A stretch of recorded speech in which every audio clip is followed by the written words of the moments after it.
respaldada por el derecho a través, por ejemplo, de una causa de justificación como la legítima defensa, ¿no? Y se dice también, además, culpable, es decir, respecto a la que se le puede exigir reproche al individuo, ¿cierto? Que tiene capacidad para darse cuenta que lo que está haciendo está mal. Este esquema nos hace ver que el centro hoy en día, uno de los aspectos que hoy en día vamos a evaluar, es el tema de la tipicidad. Sin embargo, para que no hayan confusiones a nivel dogmático, ¿no? Yo les quería comentar que si bien esta es la teoría con la que todos hemos empezado estudiando, ¿no es cierto?, incluyéndome, es una teoría que hoy en día no es la doctrina mayoritaria en el mundo entero. Realmente hoy en día nosotros podemos hablar de una teoría bipartita del delito que reúne a dos de estas categorías, que es la tipicidad y la antijuricidad, en una sola que es llamada tipo global de injusto o antijuricidad en sentido estricto. ¿Y qué significa esto? Bueno, que para las teorías bipartitas del delito, que unen estas dos categorías expuestas por los tripartitas en una sola, vamos a tener solo dos categorías, un tipo global y una culpabilidad que se mantiene igual. Y estos bipartitas, y ahí viene la parte interesante, no son tan distintos respecto del análisis de fondo que los tripartitas. ¿Por qué razón? Porque si bien esas teorías bipartitas juntan a la tipicidad y a la antijuricidad en uno solo, lo cierto también es que a su vez desglosan esta gran categoría en dos subpartes que finalmente terminan coincidiendo con lo que entendemos en las teorías tripartitas por tipicidad y antijuricidad. Y así nos hablan de un tipo positivo y de un tipo negativo. Tipo positivo que en el fondo va a coincidir, vamos a verlo acá más grande, con la tipicidad, y tipo negativo que va a coincidir con la antijuricidad. Pero entonces se dirán ustedes, pero ¿y para qué hacemos esta vaina de tripartita, bipartita? Esto es una confusión, ¿no es cierto? ¿Para qué la doctora nos enreda con estos problemas? Bueno, ¿por qué? Porque en verdad el mensaje normativo del que partían los tripartitas, hoy en día realmente no es un mensaje muy correcto, muy conforme con la realidad. Y eso hay que saberlo porque si ustedes van a leer un libro o van a incluso fuera al extranjero, siempre la doctrina mayoritaria por los especialistas en derecho penal va a ser las teorías bipartitas. El análisis a nivel del Poder Judicial se suele hacer en tres partes conforme con la teoría tripartita, pero esto en verdad no es hoy en día la corriente mayoritaria. Por ejemplo, Claus Roxin es bipartita. Por ejemplo, Muñoz Conde es bipartita, Santiago Mir es bipartita, Zizek bipartita, ya no son tripartitas, ¿no? ¿Y cuál es el mensaje de la norma? ¿Por qué este tema? Bueno, porque según el mensaje de la norma, nosotros tenemos una, por así decirlo, en la teoría tripartita, una comunicación de esa norma primaria dirigida al ciudadano que supone indicar que matar siempre es malo. Entonces ellos dicen, es que matar siempre es malo. Todo el mundo dice, oye, pero ¿matar realmente es malo? ¿Eso es verdad? ¿Qué opinan ustedes? ¿Matar siempre será malo matar? Y claro, lo que dicen los bipartitas es, no, eso no es correcto. Matar en verdad no es ni malo ni bueno. Matar es malo solamente cuando no está justificado. Es decir, dicen los bipartitas, el mensaje que los tripartitas le dirigen al ciudadano de que matar siempre es malo, pero a veces te justifico, o sea, matar siempre es malo tipicidad, pero a veces te justifico, eso lo menciona antijuricidad, dicen los bipartitas, ese es un mensaje que no es del todo correcto. ¿Por qué? Porque realmente matar no es ni malo ni bueno. Matar es malo solamente cuando no está justificado. Y esta unión, matar cuando no está justificado, hace que se junten estas dos categorías en una sola y que el mensaje sea más coherente. Y prueba de eso, dicen los bipartitas, prueba de que matar no es ni bueno ni malo, sino simplemente una conducta neutra que se torna en mala cuando no está justificada y que obliga a que el análisis sea en un solo paquete, ¿no es cierto? Ese mensaje normativo en verdad es más conforme con la realidad. Así, por ejemplo, las personas que van a una guerra, al final las premian por matar a más enemigos, ¿no es cierto? O, por ejemplo, en el delito de lesiones. Cuando nosotros decimos, oye, ¿lesionar siempre es malo? Y la respuesta es no. Lesionar es malo cuando no está justificado, ¿no? Entonces, por eso es que los bipartitas juntan esto. ¿Por qué les explico esto? Porque si bien en la práctica, finalmente, la tipicidad, o llamada también tipo positivo, es decir, todo lo que el tipo tiene que tener para que algo sea delito, todo lo que si la conducta cumple se convierte en delito, versus el tipo negativo para los bipartitas, que es que todo lo que sí existe hace que la conducta deje de ser delito, como las causas de justificación, ¿cierto? Pero bueno, si bien hacemos esta distinción, lo cierto es que cuando hablemos de tipo subjetivo, vamos a estar dentro de lo que los tripartitas llaman tipicidad o dentro de los que los bipartitas llaman tipo positivo. Y por eso hago esta distinción al inicio, porque por ahí podría haber alguno que haya estudiado con el sistema bipartita y me diga, pero ¿de qué está hablando la profesora? Esto de la tipicidad ya es antiguo, ya esto ya no se aplica hoy en día. Cierto es, mis queridos amigos y amigas, que ya no se aplica hoy en día, casi ya no hay tripartitas, pero también cierto es que es bueno saber y entender estas categorías y estas teorías, porque en la práctica, a nivel jurisprudencial, nuestra Corte Suprema, nuestro Poder Judicial, clásicamente siempre sigue la evaluación a la luz de las teorías tripartitas que clasifican entre tipicidad, antijuricidad y culpabilidad.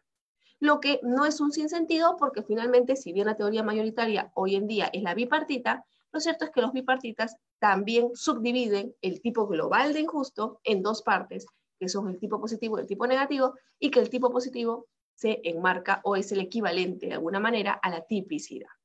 Ahora, aquí estamos nosotros, en la tipicidad. Esta es la parte que a nosotros nos interesa saber. ¿Y cómo se trata la tipicidad?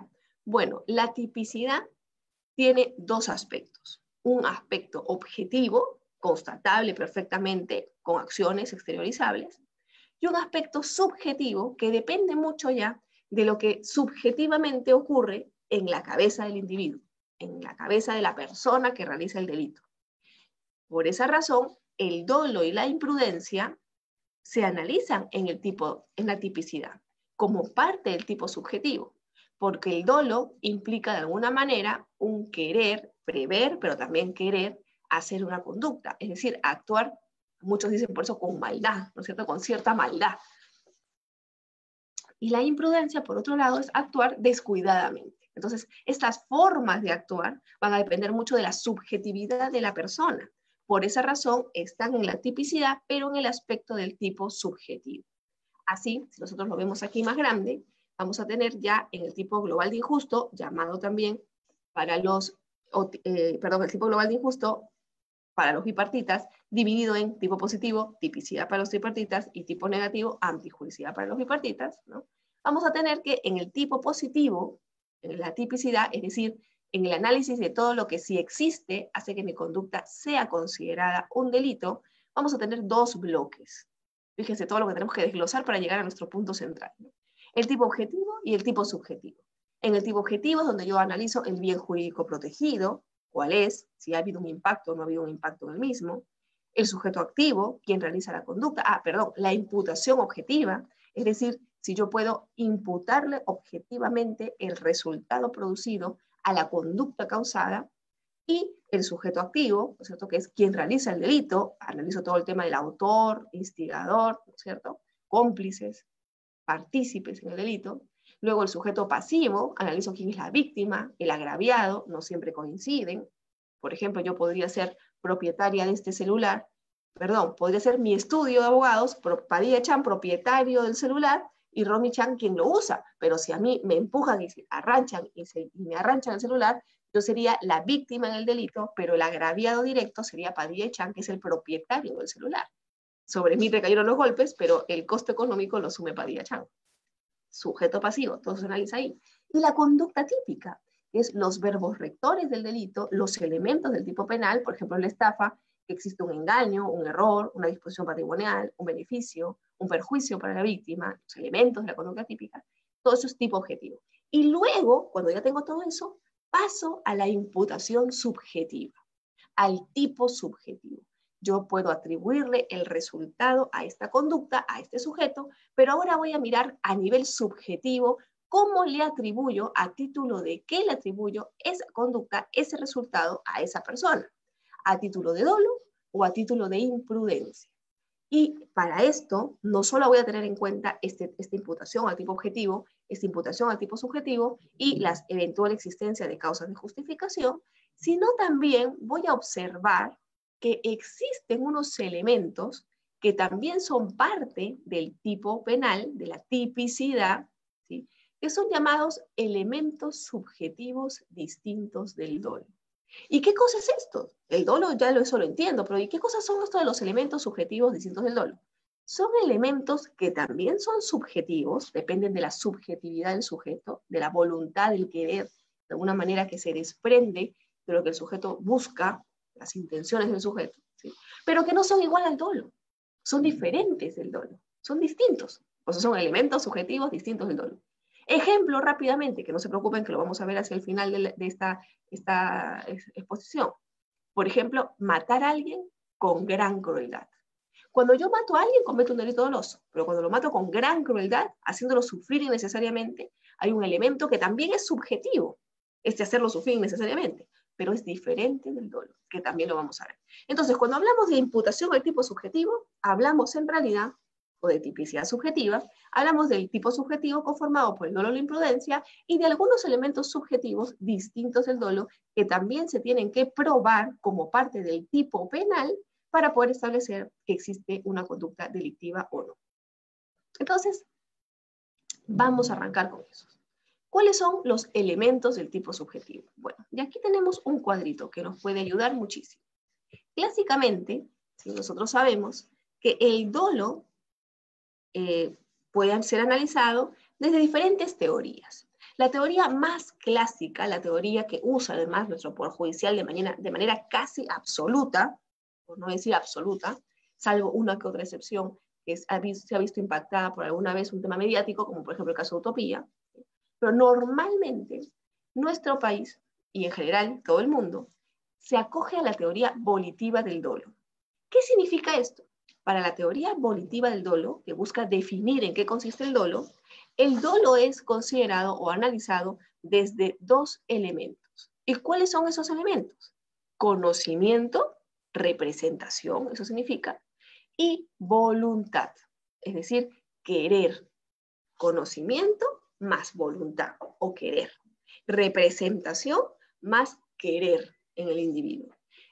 La conjugación de esos dos elementos, la forma en que estos dos elementos se combinan, es lo que nos va a llevar a encontrar 3 tipos de dolo y 2 tipos de imprudencia.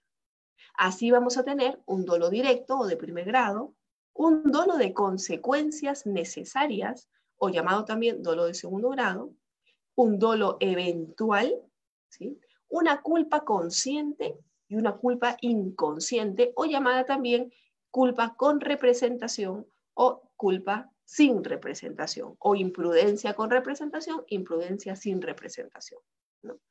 ¿Cuál será aquí las diferencias? Bueno, la diferencia obviamente saltante cuando hablamos de la imputación de un delito a título de dolo o a título de imprudencia. ¿Por qué? Voy a poner un ejemplo concreto. El homicidio, por ejemplo, un homicidio doloso, el delito base, sin agravantes, se sanciona con una pena que va de los 6 a los 20 años de cárcel, ¿cierto? Homicidio doloso. Pero un homicidio imprudente, culposo, ¿cierto? Es muy distinto, 111 el Código Penal, tiene una pena que no va ni por los 20 años, es máximo 6 y en algunos casos 8 años, pero normalmente va a suponer una pena que es menor a los 4. Y claro, si es menor a los 4 es una pena suspendida, mientras que en el homicidio doloso no cabe pena suspendida porque es de 6 en adelante, de 6 a 20. Entonces, esto ya nos muestra una primera gran diferencia en torno a las imputaciones, que siempre van a hacer que el individuo, por supuesto, diga, no, yo lo hice sin darme cuenta, lo hice imprudentemente, ¿no? Mientras en el dolo, obviamente la sanción es mayor, en la imprudencia siempre es menor. Y además, porque otra cosa muy importante, recuerden ustedes que todos los artículos de la parte especial del Código Penal, aunque no lo digan, si no lo dicen, mejor dicho, en principio son dolosos, por la regla que se encuentra en la parte general del Código Penal. Mientras que solamente se sancionarán a título imprudente los delitos en los que expresamente, de manera así explícita, el legislador haya establecido que la sanción tiene que ser a título imprudente. Por ejemplo, el delito de daños solamente se sanciona en su modalidad dolosa, pero no en su modalidad imprudente. Con lo cual, por ejemplo, en el delito de daño solamente será relevante el debate en torno a los 3 tipos distintos que existen de dolo, pero no en torno a los delitos imprudentes, porque el dolo no se sanciona en su modalidad imprudente. Perdón, el daño no se sanciona en su modalidad imprudente. Si rompo una cosa de casualidad, sin darme cuenta de manera descuidada, no hay delito. Pero sí habrá delito si yo agarro y quiero vengarme de una persona y voy con una hacha y ¡pum!, le rompo su parabrisas del carro. Daños dolosos, ¿cierto? O le rayo el carro a propósito con una piedra. También esos daños dolosos. Pero las imprudencias, como por ejemplo, se me cayó algo y abollé el carro, no, eso, o abrí la puerta descuidadamente sin querer y abollé la puerta de al lado, eso no es un delito porque no se sancionan los daños de manera imprudente. Entonces, primera diferencia fundamental, sanción. La sanción en un delito doloso es distinta a la sanción en un delito imprudente, siendo que en algunos casos ni siquiera llega a existir sanción en los delitos imprudentes, porque el legislador ha decidido no contemplar esa posibilidad a la luz de los principios de exclusiva protección de bienes jurídicos y de lesividad, mínima intervención y etcétera, ¿cierto? Pero ahora viene el otro asunto más importante. Segunda distinción, que dentro de las diferentes modalidades de dolo y de imprudencia, siempre pues habrán matices que el legislador y el juez, sobre todo el juez, ya este segundo, tiene que tomar en cuenta para decir cuándo una conducta es dolosa. ¿Y por qué lo tiene que hacer? Porque si bien la pena abstracta del delito, es decir, la pena establecida como rango de sanción en el tipo penal de 6 a 20 años, esa es la pena abstracta, ¿no?, plantea un marco grande, es el juez el que en el momento en el que determina la sanción específica, es decir, en el momento en el que dice, ahora voy a ver dentro de esta pena abstracta, qué pena concreta le impongo al individuo, qué pena le doy a este sujeto en esta situación específica, allí en ese análisis el juez está en la obligación de valorar si estamos frente a un dolo directo, un dolo de consecuencias y un dolo eventual. Es cierto que la jurisprudencia, el doctor Prado Saldarriaga, por ejemplo, que siempre expone sobre estos temas, ha establecido un sistema de determinación de la sanción, de la pena concreta, por tercios. Pero incluso dentro de los tercios hay un gran marco de posibilidades. Que ¿cómo es que se va a definir? Con estos elementos, por ejemplo, vinculados a la existencia de un dolo directo, de consecuencias necesarias o un dolo eventual. Entonces, dicho eso, estoy tratando de comprimir la información para poder darles lo más importante, ¿sí? Pero dicho eso, vamos a ver entonces cuáles son las diferencias entre estos 3 tipos de dolo y estos 2 tipos de imprudencia. Bueno, el dolo directo, llamado también dolo de primer grado, es el peor de todos los dolos. Porque en el dolo directo, ¿sí?, el sujeto se representa que algo malo puede pasar. Es decir, se da cuenta que algo malo va a ocurrir si realiza esa conducta o si deja de realizar esa conducta en los delitos de omisión, ¿cierto? Y además de darse cuenta que algo malo puede pasar, quiere que eso malo ocurra. Tiene toda la voluntad del mundo para que eso malo pase. Es más, está buscando que eso malo pase. Por ejemplo, Juana quiere matar a su amiga Josefina y se representa que si le tira un balazo en la cabeza se va a morir, obviamente. Y quiere que se muera. Y por eso le tira el balazo en la cabeza. Y lamentablemente ella se muere. Ese es un homicidio con dolo directo. Es el peor de todos los dolos. Es el que llaman dolo malo, malito, súper malo. ¿No es cierto? ¿Por qué? Porque claro, peor que eso ya no hay. Quiero que se muera y le disparo para que se muera, sabiendo que con el disparo se va a morir. Dolo directo. Es el más común en muchos delitos graves, ¿no? Delitos de sangre, es lo que dicen, ¿no? El homicidio, por ejemplo, la violación sexual, ¿no? Dolo directo. Pero no es el único. Tenemos también el segundo tipo de dolo, el dolo de consecuencias necesarias o dolo de segundo grado. ¿Qué es lo que ocurre aquí? El sujeto también, o la persona, ¿no?, también se representa que algo malo puede pasar. Y también lo quiere. Pero ¿y entonces en qué se distingue del dolo directo? En que si bien lo quiere en tanto necesita ese resultado para alcanzar otro resultado que le es más importante. De manera tal que este segundo resultado es una consecuencia necesaria para alcanzar el primero. Voy a poner un ejemplo.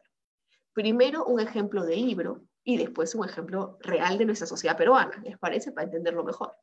El ejemplo clásico del libro es persona que quiere matar al presidente de la República, que se da cuenta que el presidente de la República siempre va con su guardaespaldas, ¿no es cierto? Y agarra y dice, bueno, ¿cómo hago para matar al presidente? Ya sé, voy a poner un coche bomba, ¿cierto? Voy a poner una bomba en su carro. Y se representa en ese momento, hay conocimiento. Oye, pero si pongo una bomba en el carro, van a morir el presidente y todos los que estén en el carro, es decir, el chofer y su guardaespaldas como mínimo. Pero yo realmente al chofer y al guardaespaldas, no, a esos no los quiero matar, pero son una consecuencia necesaria para poder matar al presidente, porque si no pongo el coche bomba, acercarme al presidente va a ser muy difícil. Entonces la única manera de matarlo para mí es esa. Entonces pone el coche bomba, explota el carro y muere el presidente respecto de quien habría un homicidio, un delito por dolo directo, ¿estamos? Y respecto del vigilante y el chofer, o el guardaespaldas y el chofer, perdón, que también fallecen con la bomba, respecto de ellos habría un homicidio, pero con un dolo de consecuencias necesarias. Son una consecuencia necesaria para alcanzar el primer resultado. Ese es el ejemplo clásico del libro, ¿estamos? Pero ya eso no pasa en nuestra sociedad, ¿no? Eso no se da. No, claro que se da. Lo que pasa es que muchas veces, lamentablemente, algunos fiscales, no todos por supuesto, no lo saben aplicar adecuadamente. Voy a ponerles un ejemplo de cuando a mi parecer esto sí ocurre. ¿Se acuerdan del caso de Avi? La señorita que lamentablemente le echaron gasolina dentro de un bus, ¿no es cierto?, de transporte público, y el sujeto le prendió fuego y al inicio no murió, pero ya luego con los días no pudo superar todas las operaciones que se le necesitaban hacer y falleció. ¿Se acuerdan? Bien. Respecto de ella, al echarle gasolina y prenderle fuego, pregunta, ¿el sujeto se representó que si le tira gasolina se podía morir? Y claramente ahí sí, pues se representa. ¿Quiere que se muera? Él dice que no, pero caramba, si yo le echo gasolina a alguien, ¿qué voy a decir? Que no quiero que se muera, que solamente le quería hacer unos cuantos quemaditos, no se pasen, pues si le tiro gasolina a alguien y la prendo, obviamente quiero que se muera, ¿no? Entonces ahí, respecto de él, había un dolo directo. Pero ojito, habían varias personas cerca de Ivy. Habían otras personas que estaban en ese bus, en ese ómnibus de transporte público, que también se vieron lesionadas. Muchas lesionadas porque, claro, pregunta, si yo le tiro gasolina a una persona en un bus y luego le prendo fuego en un bus, ¿no me represento que las personas de alrededor también se pueden morir o se pueden quedar lesionadas? Claro que me lo represento. ¿Quiero que se muera o quiero lesionarlas? No, a ellas no. Yo lo que quería era lesionar a Abby. Pero respecto de esas personas, respecto de esas lesiones, habría un dolo de segundo grado o de consecuencias necesarias. Ahí la imputación no era solo respecto de Abby, era un delito que generó un concurso entre el homicidio, ¿estamos? De Abby, feminicidio en este caso, pues un agravante, y las lesiones de las otras personas que felizmente no llegaron a morir. Si alguno hubiera fallecido, ahí también habría otro homicidio más. Pero respecto de los que habría un dolo de consecuencias necesarias. Consecuencia necesaria para alcanzar mi objetivo, matar a una persona prendiéndole fuego. ¿Se dan cuenta? Pero ese no es el único. Aquí se viene la parte peluda, como dicen, la parte oscura, la parte complicada, ¿no es cierto? El dolo eventual. Porque en el dolo eventual, el sujeto también se representa que algo malo puede pasar. Pero a diferencia de los otros casos, no quiere que eso malo ocurra. Ah, pero un momentito, si no quiere, entonces no hay voluntad. Y por tanto, ¿por qué hay dolo? Eso debería ser imprudencia. ¿Por qué hay dolo? Porque si bien no quiere que eso malo ocurra, le importa un rábano.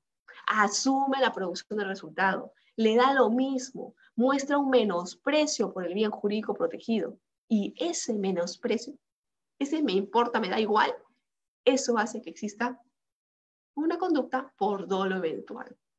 Voy a ponerles un ejemplo. Ejemplo además real. No sé si alguno se ha subido a un taxi o a una combi y han visto que el taxi, la combi se mete, se sube, va por todos lados, ¿no es cierto? Uno dice, oiga, señor, ya que el señor maneje más despacio al taxista, ¿no? Ya que va a chocar en cualquier momento, es peligroso, señor, no vaya así, por favor, vaya más despacito. Señor, oiga, yo estoy manejando bien, ¿por qué me dice eso? Señor, por favor, respete las reglas, vaya con cuidado. Y en eso acelera otra vez y pasa cerquita a una señora que estaba caminando con sus bolsas de compras por la pista, no por la vereda. Y el taxista pasa cerquita y ustedes O sea, que ya la mató. Y, uy, felizmente que no la agarró la señora. Y le dice, señor, por favor, tenga más cuidado. Mire, casi la atropella la señora, la iba a matar. Y les contesta, ¿para qué pasa por ahí la señora? Pues señorita, es culpa de la señora, tiene que ir por la vereda. Su problema, si la atropellaba y era su tema. Pues. Si el señor, el taxista, la hubiera atropellado y le hubiera lesionado o la hubiera matado, allí habría una imputación con dolo eventual. Porque le da igual, ¿se dan cuenta? Muestra un menosprecio por el bien jurídico. Es cierto que la señora está en falta porque no debe ir por la pista, debe ir por la vereda. Pero caramba, pudiendo evitar el resultado, le da lo mismo. No lo quiere evitar. ¿Se representa que la puede atropellar? Sí. ¿Quiere atropellarla? No, pero si la atropella, le da igual. Eso es dolo eventual. Si la hubiera atropellado, allí habría habido una imputación, sea ya de lesiones o de homicidio, por dolo eventual. Y ojo que esto nos quita el mito de que cuando es un tema de accidente de tránsito, siempre es imprudencia. Mentira. Hay un montón de accidentes de tránsito que se dan por dolo eventual. Les pongo otro ejemplo. Otro ejemplo. Chofer de combi que está haciendo competencia con otra combi. Y ojo que les estoy poniendo ejemplos reales que ocurren en nuestro país, ¿no es cierto? Chofer de combi que hace competencia con otro chofer de combi. Y se meten adelante, el otro lo adelanta y así van en corre-corre. En eso gana, pues, en el primer paradero, la combi, la que va adelante, para, y todos los pasajeros se suben a esa combi, ¿no es cierto? Y la otra viene atrás y dice, pucha, que tengo que llegar primero al siguiente paradero porque si no me va a volver a ganar los pasajeros. Y se da cuenta que no puede avanzar, no puede pasar a la combi por la izquierda. Y decide pasarla subiéndose a la vereda por el paradero. Y claro, se sube al paradero y una señora que estaba corriendo para llegar a la combi, a subirse a la primera combi, la atropella y la mata. Pregunta allí, la persona que iba manejando a lo loco, ¿se representó que algo malo podía pasar? Claro que se lo representó, se está subiendo a la vereda, se está subiendo sobre la vereda donde dice paradero, pensando que ya no habían personas, ¿no? ¿Quiere matar a alguna persona? No, no quiere matar, lo que quiere es ganar de la combi de adelante para poder conseguir más pasajeros en el siguiente paradero. Pero al subirse a la vereda, realmente muestra un menosprecio por la vida de las personas. Porque caramba, te está subiendo a un paradero. Le da lo mismo, le da igual. Es más, tiene 50 papeletas, 2 accidentes ocurridos con anterioridad. Ahí eventualmente habría un dolo eventual. Y ya no les digo nada sobre la responsabilidad de la empresa que lo contrató y de la persona que lo contrató, que eso ya será para otro tema, materia de discusión, pero ahí hay un tema de una imputación en comisión por omisión del delito. Muchos dicen, no, la empresa solamente paga la reparación civil. Perdón, no, ahí puede haber imputación penal. ¿Vamos? Pero bueno, respecto al chofer, habría un homicidio con dolo eventual, ¿no? Ahora, hasta ahí dirán, ah, bueno, perfecto, entonces si asume la producción del resultado, entonces hay dolo, sí. Pero aquí viene la parte problemática a nivel probatorio. ¿Y cómo es la culpa consciente? Bueno, en la culpa consciente, el sujeto también se representa que algo malo puede ocurrir, tampoco quiere que eso malo ocurra, hasta ahí igualito al dolo eventual, pero ¿y entonces en qué se diferencia? En que a contrario de lo que ocurre en el dolo eventual, que la persona asume la producción del resultado, le importa un rábano, en la culpa consciente actúa no mostrando un menosprecio por el bien jurídico, sino confiando en que todo va a estar bien, en que no va a pasar lo malo, que el resultado se va a evitar, que todo va a estar ok, ¿no es cierto? Como dicen ahora los jóvenes, ¿no? Mis clases me dicen, chill, profesora, chill, me dicen, todo tranquilo, me dicen, bueno, todo tranquilo. El problema es que no está tranquilo y resulta que el resultado negativo ocurre y eso malo pasa. Culpa consciente, culpa con representación. Me lo representé, pero pensé que nada malo iba a ocurrir. Esa es la razón, amigos, amigas, por la que el seguro en los accidentes de tránsito, por ejemplo, las empresas aseguradoras te lo dicen clarito. Cuando tú tienes un accidente de tránsito, donde tú confiaste en que nada malo iba a pasar, pero lamentablemente ocurrió, el seguro paga la reparación. El seguro paga los arreglos, paga las indemnizaciones, paga todo. Pero cuando tú agarraste tu carro y dijiste, a esta fulana me la bajo, o a este fulano me lo bajo y la voy a atropellar y lo matas con un homicidio doloso, ¿estamos? A toda carrera, no, ahí el seguro no paga. Porque ahí el seguro te dice, oye, pues, momentito, yo solamente asumo cuando hay un tema culposo, cuando hay un tema doloso, no. Por eso el lema de la compañía de seguros, una de ellas, su lema no es, todo va a estar bien, ¿no es la cancioncita? Todo va a estar bien, pase lo que pase, todo va a estar bien. Porque claro, seguro lo que te está diciendo es, oye, tranquilo, chill, te dice, todo va a estar bien. Porque si tú confías en que nada malo va a pasar, sin quererlo, por supuesto, sin querer que pase, y pasa, no te preocupes, ahí está el seguro, ahí paga. Pero no paga cuando tú lo haces a propósito. Ah, no, ahí no paga. Está, porque ahí tú cometiste una acción dolosa.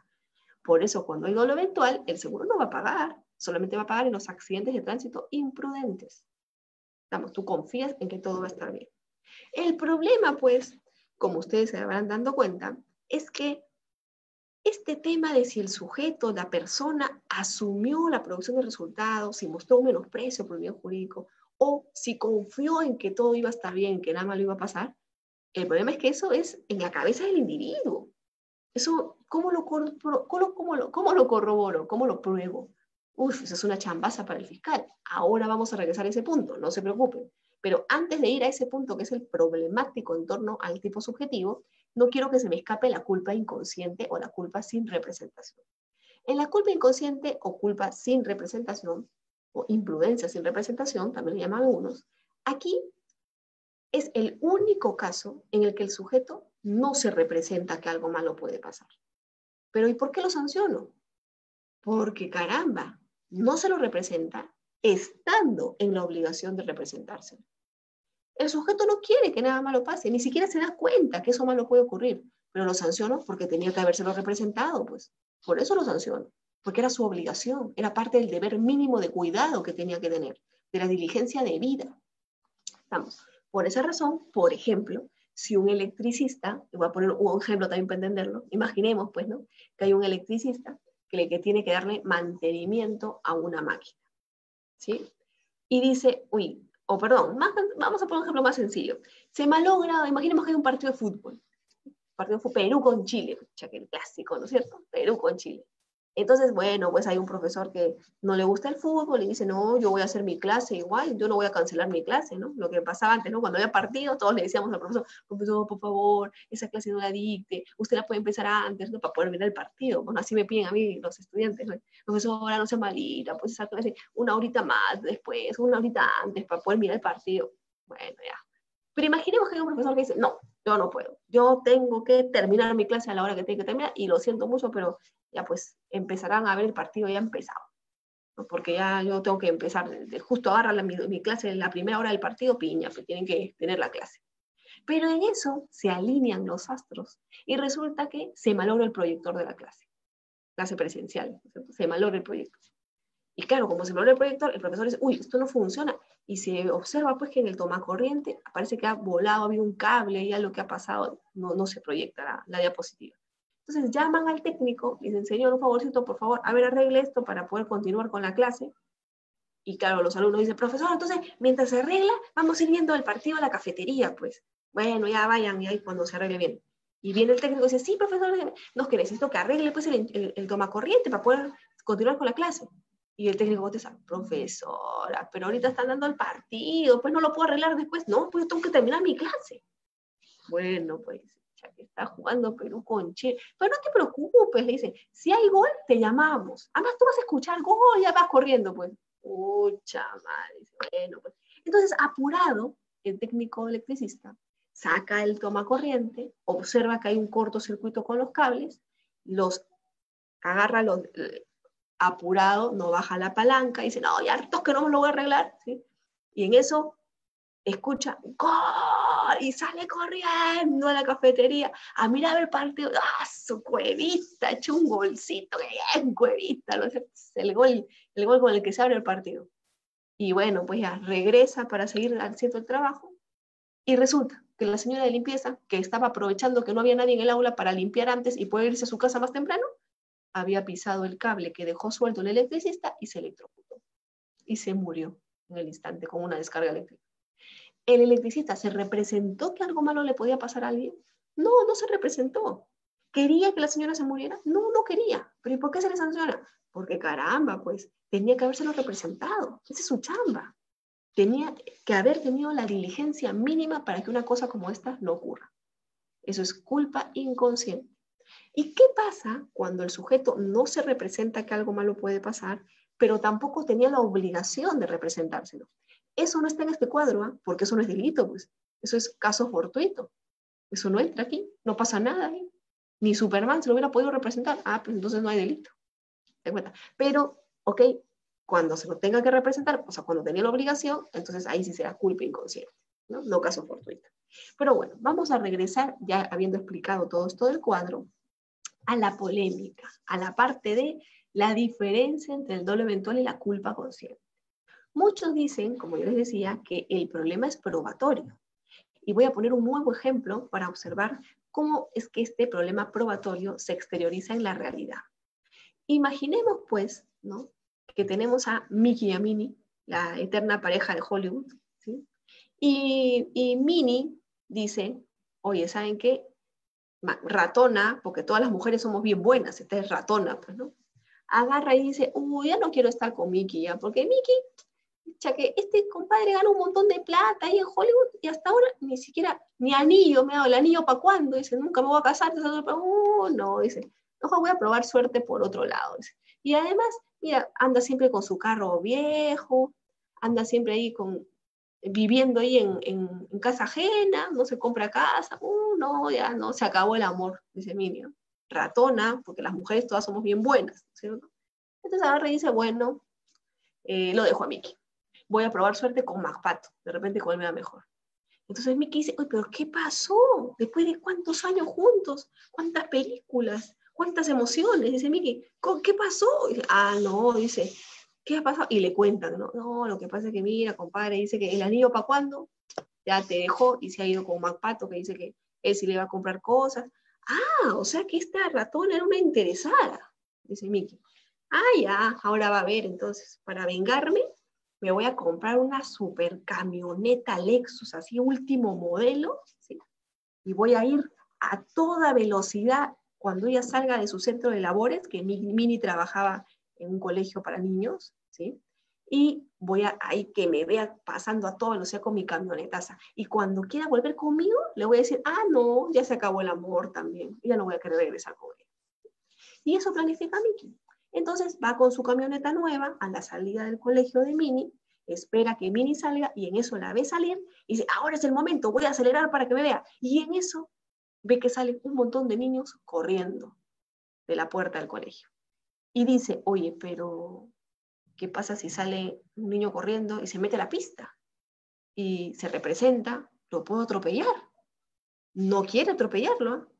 Y se dice a sí mismo, bueno, pues si lo atropello, mejor un niño menos, baja la tasa demográfica, ya que se muera. ¿Para qué corre por la pista? Sí, su problema, pues, ¿por qué no le han enseñado a cruzar la pista? Su problema. Y acelera a toda velocidad. Justo en ese instante lo ve Minnie, pero dos niños se meten en la pista. Él trata de girar el timón, hace todo el esfuerzo para no atropellarlo porque no los quiere matar, pero no logra evitarlo, los impacta y se mueren los niños en el instante. ¿Qué ve la señora de la salchipapa que vende ahí en la esquina del colegio? Ve a Mickey acelerando a toda velocidad, tratando de evitar atropellar a los niños, no logrando hacerlo, impactando contra los niños y matándolos en el acto. Ejemplo ahora de culpa consciente. Mismo ejemplo, Mickey y Minnie, misma situación, solamente que Mickey va con su camioneta último modelo, ve que sale Minnie del colegio, se representa en ese momento, oye, pero ¿y si sale algún niño y se mete a la pista? Que los niños son traviesos, no quiere matar a ningún niño, pero se dice a sí mismo, no pues, ¿cómo lo voy a atropellar si yo soy el mejor conductor de todo Hollywood? Giro el timón, además con esta camionetaza que me he comprado, no, pues con esta camionetaza yo giro el timón, no pasa nada, o freno nomás, no pasa nada. Confía en que nada malo va a pasar. Lamentablemente, Mickey acelera, los niños se meten, trata de evitar atropellarlos, no lo consigue, los atropella y se mueren. ¿Qué ve la señora de la salchipapa de la esquina en este caso? Lo mismo que en el caso anterior. Ve a Mickey acelerando, tratando de evitar atropellar a los niños, girando el timón, no lo logra hacer, mata a dos niños y los niños muertos. O sea, un observador externo, la señora de la salchipapa de la esquina, observa lo mismo en un supuesto de dolo eventual que en un supuesto de culpa consciente. O sea, la distinción, como depende de la voluntad del individuo, es interna. La única manera que el sujeto tendría para saber si estamos en uno o en otro caso sería abrirle el cerebro a Miki, ver lo que pensó dentro, cerrarlo y volverlo a coser. Y obviamente eso no lo puede hacer. Entonces el fiscal está en un problema probatorio. ¿Cuál elegir? ¿Homicidio por culpa consciente o homicidio por dolo eventual? Y claro, para eso el fiscal tiene una labor más difícil, tiene que recurrir a otros elementos, como por ejemplo, tiene que recurrir a registro de multas del chofer. ¿Cuántas multas tiene en su haber? Oye, si tienes 150 papeletas, no me friegues, vas a decir que confiaste en que nada malo iba a pasar. Si tiene accidentes de tránsito previos donde ha matado a otras personas, oye, vas a decir que lo confiaste, ya esta es la segunda, tercera vez que confías, estoy bien confiado eres. Pero de repente también observa que resulta que Mickey tiene una fundación para niños porque adora a los niños. Oye, pero entonces eso de que le importó un rábano que los niños murieran ya no tiene mucho sentido, me paso para la culpa consciente. ¿Se dan cuenta? Y cuando no logre probar dolo eventual, tiene que ir por la culpa consciente. Porque claro, no va a poderse no tener éxito con su imputación. Recuerden, la diferencia es 6 a 20 años homicidio doloso, máximo 6 homicidio culposo. ¿No? Entonces, eso genera un problema probatorio. Eso es lo que ha llevado a que algunas personas planteen una nueva teoría del dolo. Y digan, no, esto es una jarana, esto de que si puedo probar, no puedo probar, si el sujeto quería, no quería, no, así no se puede vivir, dice. Entonces, cogen una nueva teoría, que es la teoría cognitiva del dolo. ¿Qué dice la teoría cognitiva del dolo? Dice, bueno, definitivamente es una jarana este tema de si conocía o quería, no quería, se representó, asumió, no asumió, confió, no confió, uno. Y eliminan el elemento problemático. ¿Cuál es el elemento problemático? La voluntad. Y dicen, bueno, mejor para evitar esto de si tengo que verificar si asumió el resultado, confió o no confió, elimino la voluntad y de ahora en adelante el dolo será solamente el conocimiento. De manera tal que cada vez que el sujeto se represente, conozca que algo malo puede pasar, habrá dolo. Mientras que solo habrá imprudencia en los casos en los que el sujeto no se represente que eso malo puede pasar. O sea, en la práctica, en los supuestos de culpa inconsciente. Esta teoría muy seductora, dicho sea de paso, para un gran sector, sobre todo para el Ministerio Público, ¿no? Le facilita la vida. Si bien es seductora, no es una teoría que hoy en día tenga sentido de aplicación a nivel jurisprudencial. Y es más, no se ha aplicado nunca, se ha cuestionado por ahí en algún momento en el caso de Utopía, pero fuera de eso, nunca más. ¿Y por qué? Porque desconoce un elemento fundamental que es inherente al ser humano, que es la voluntad. El ser humano nunca actúa solo representándose las cosas. El ser humano actúa porque busca un fin, porque quiere algo, porque persigue algo, pero no solamente porque se lo representa. Entonces no podemos desconocer que la conducta humana para ser delito tiene que ser voluntaria. Desconocerlo facilitaría la labor, pero definitivamente implicaría ir en contra de la esencia del ser humano. Y el derecho penal no está para facilitarnos la labor. El derecho penal está justamente para poder atender a las realidades y dar sanciones cuando realmente correspondan. Por esa razón es que, a mi parecer, la teoría cognitiva del dolo no tiene mayor sentido. Yo sé que hay algunas personas que la aplican. Bueno, discrepamos. Pero lo cierto es que en el Poder Judicial se sigue la teoría volitiva del dolo, porque es la más lógica. ¿Estamos? Ahora, sin embargo, yo sí creo que la teoría cognitiva del dolo puede tener sentido en algunos contextos. ¿En qué contextos, por ejemplo? Por ejemplo, cuando hablamos de la responsabilidad de la persona jurídica, que hoy en día está vigente en nuestro país para delitos como colusión, delitos como corrupción de funcionarios, ¿no es cierto? Y otros más que están establecidos, lavado de activos, ¿no? Establecidos en la ley correspondiente. En esos casos, claro, no tendrá sentido analizar si la persona quería, la persona jurídica quería o no quería, porque la persona jurídica no quiere nada, es una entidad ficticia que no existe. Entonces, ahí analizaría a la luz de la teoría cognitiva. Pero en un contexto de personas humanas, no tiene lógica. O sea, a ver, no tiene lógica en el sentido de no me parece la más adecuada, ¿no? Pero bueno, está el debate planteado, está ahí la cosa abierta, ¿no? Y tenemos ahora una segunda parte en estos minutos que nos quedan de lo que les comentaba y vamos a ver al inicio. Los elementos subjetivos distintos del dolo. Yo les decía al inicio que nosotros vamos a tener un tipo subjetivo que está conformado por el dolo y la imprudencia, pero que además, en algunas ocasiones, el legislador ha querido restringir el ámbito de punición del tipo doloso, del delito doloso, y ha exigido en la descripción del tipo la configuración de un elemento subjetivo especial, un propósito especial que se va a exigir aparte del dolo, porque el delito es doloso, pero aparte del dolo se exige algo más. Y así vamos a distinguir entre los delitos de intención y los delitos de tendencia. En los delitos de intención existirá la presencia de un llamado elemento de tendencia interna trascendente, mientras que en los delitos de tendencia existirá la presencia de un llamado elemento de tendencia intensificada.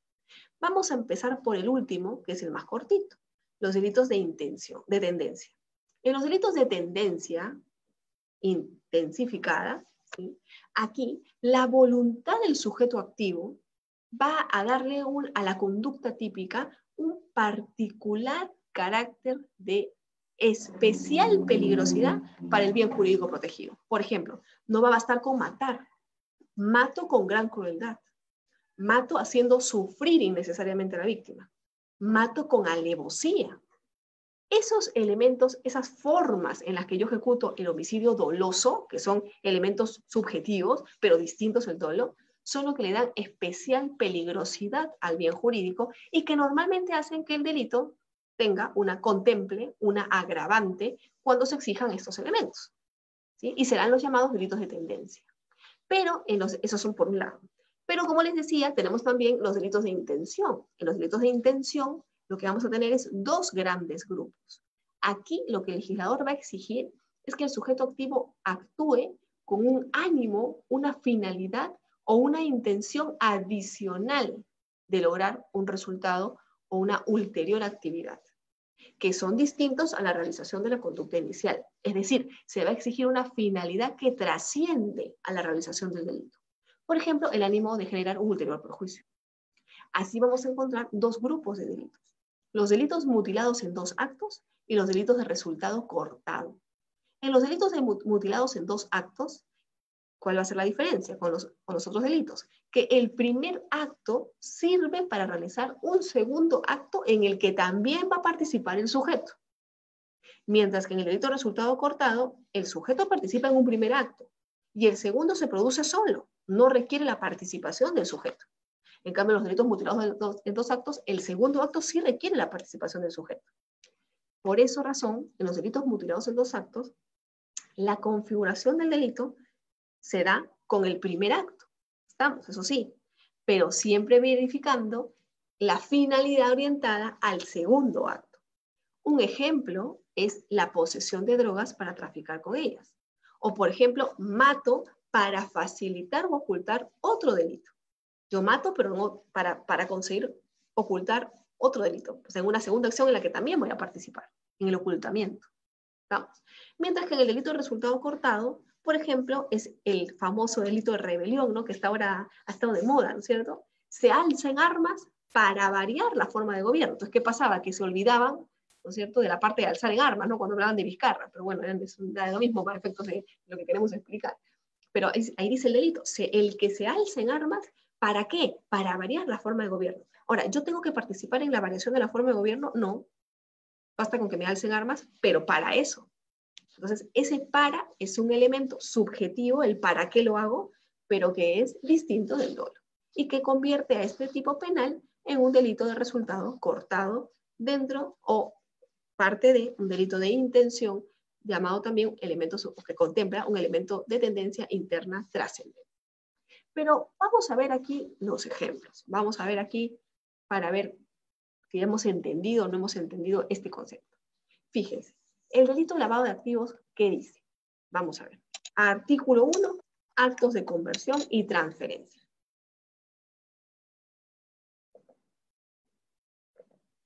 El que convierte o transfiere dinero, bienes, efectos o ganancias cuyo origen ilícito conoce o debía presumir, y fíjense aquí la parte negrita, con la finalidad de evitar la identificación de su origen, su incautación o decomiso, será reprimido con una pena que va de 8 a 15 años.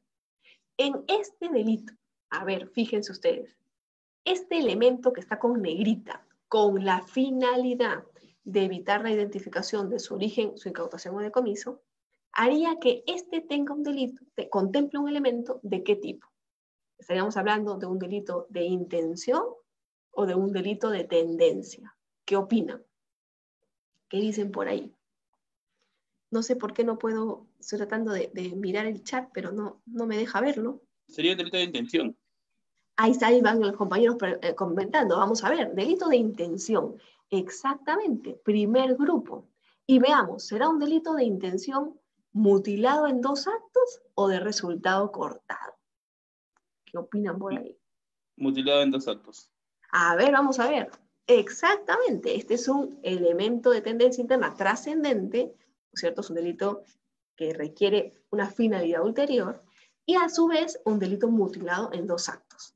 ¿Por qué? Porque, ojo, que esta lógica del legislador implica que solamente habrá lavado de activos cuando yo realice la conducta, pero con esa finalidad. Si mi finalidad era otra, no hay delito.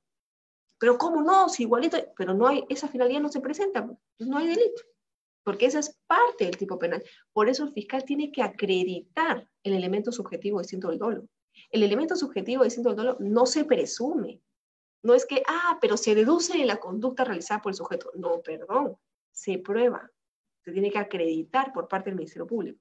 Y a veces ese es un error que cometen muchos fiscales. Presumen que de la conducta automáticamente se deriva y dicen, por ejemplo, oye, es que del acto de convertir o transferir dinero, ya automáticamente pues se presume, se deriva en la finalidad de evitar la identificación de su origen. No, perdón, eso lo tengo que probar. ¿Y por qué? Porque así lo ha dicho el legislador. Porque ese es un elemento subjetivo distinto del dolo que es parte del tipo penal, es parte de la tipicidad, parte para los tripartitas, ¿no es cierto? Y para los bipartitas, parte del tipo positivo. Entonces no lo puedo dejar de lado, lo tengo que probar. Y además, en el delito de lavado de activos, esta lógica se aplica sobre los actos que el autor realiza sobre los activos, ¿no es cierto? Que son actos orientados a evitar la identificación. Pero ojito, no respecto a la procedencia ilícita de los bienes. Eso no tiene nada que ver. Tampoco lo exige el tipo penal. Pero lo que sí exige es que se haga respecto de actos orientados a evitar la identificación. Pero vamos con otro ejemplo. Aquí ya no hay negrito. Fíjense ustedes, a ver, el 296 del Código Penal dice, el que promueve, favorece o facilita el consumo ilegal de drogas tóxicas, estupefacientes o sustancias psicotrópicas mediante actos de fabricación o tráfico será reprimido con una pena, ¿no?, que va de 8 a 15 años y con 180 a 365 días multa e inhabilitación. Y dice el segundo párrafo, el que posea drogas tóxicas, estupefacientes o sustancias psicotrópicas para su tráfico ilícito será reprimido con pena privativa de libertad no menor de 6 ni mayor de 12 años. Pregunta, ¿en este tipo penal existe un elemento subjetivo distinto del dolo o no hay ninguno? ¿Qué opinan? ¿Habrá? ¿No habrá? Sí habría. En el sentido del primero, sería en 2 momentos, el primero, y en el último solo el segundo, ¿no?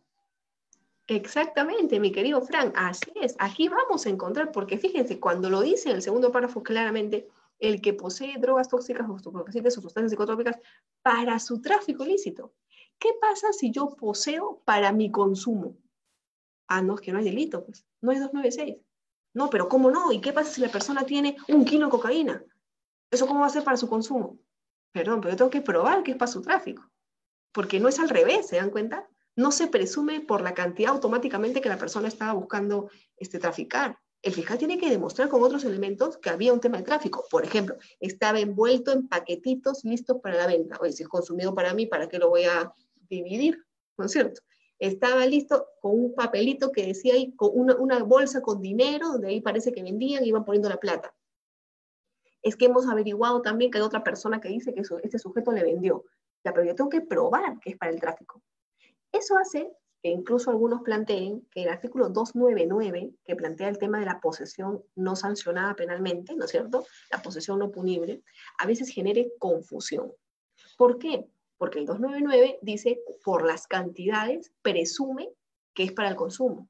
Pero ojo, esto no tiene mucho que ver con las cantidades, tiene que ver con los elementos que puedan acreditar si el sujeto lo tenía para su consumo o para el tráfico. Por esa razón, ¿qué pasa si yo me dedico a vender quetes y es el último quete que me queda que se lo estoy vendiendo a un sujeto? Y la policía me atrapa en ese momento. Entonces yo diré, no, pero fíjate, por la cantidad se tiene que presumir que esto no era para el tráfico, pero se lo estabas vendiendo, pero es una cantidad pequeñita que yo la poseía. No, ¿qué importa si se le está vendiendo? ¿Se dan cuenta? No se aplica el 299 ahí. Entonces, a veces el 299 genera estas confusiones, porque siempre tiene que existir una prueba de que la posesión giraba en torno al tráfico ilícito de drogas. ¿Por qué? Porque ese es un elemento subjetivo distinto del dolo, que además contempla o hace que este delito sea un delito mutilado en dos actos, y que contemple un elemento de tendencia interna trascendente que justamente sería ese. Y recordemos que sobre todos los elementos del tipo penal se tiene que probar el hecho. ¿Estamos? Pero bueno, hasta ahí quedo yo con el tema. Sé que está planteada la conferencia para solamente 1 hora, pero si los organizadores lo permiten y de repente hay alguna pregunta que me quieran hacer llegar, yo quedo dispuesta a poder responderla.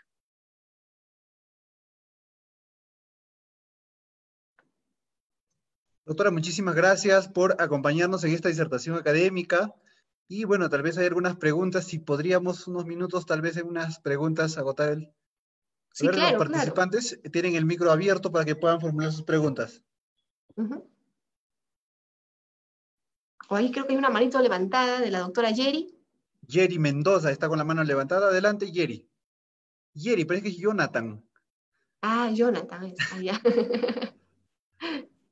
Tiene la mano levantada. Adelante, Jonathan, si vas a formular una pregunta o algunos participantes. Sí, si quieren pueden levantar la manito. O ha estado todo claro de repente. Ya hace hambre, un día sábado.